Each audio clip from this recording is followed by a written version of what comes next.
Hey everyone, welcome back to the channel.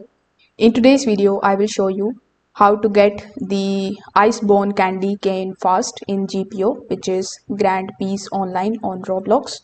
So first of all, the Iceborn candy cane is usually a limited or event-based item. So the fastest way to get it is by farming the event, the content that is linked to it.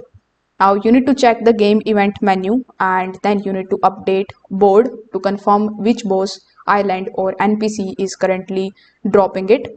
Now you need to go to the event island or spawn location where the drop is available. Now most of the time you will need to defeat a specific event boss repeatedly. You need to bring the strong damage that is built or team up with the players because faster boss kills means faster item farming. Now, to speed up the process, you need to focus on the server hopping.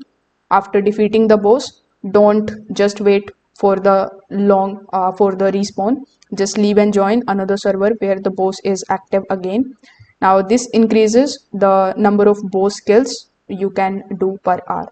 Also, make sure that your inventory has space and your combat are also set up so you can use your abilities that deal quick damage and stay close to the boss so that you don't miss the reward drops.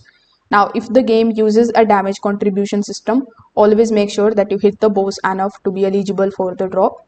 If the candy cane is obtained through the NPC exchange, you can collect the required event materials or the tokens.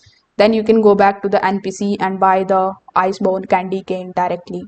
So that's how you are going to get the Iceborn candy cane fast in GPO. Simply either farm the correct event boss, use the server hopping to get more kills, collect the event drops and exchange them if needed. So if this video helped you out, make sure that you like this video and subscribe to the channel. If you have any questions, you can just drop them in the comment section below. Thanks for watching and I will see you in the next one.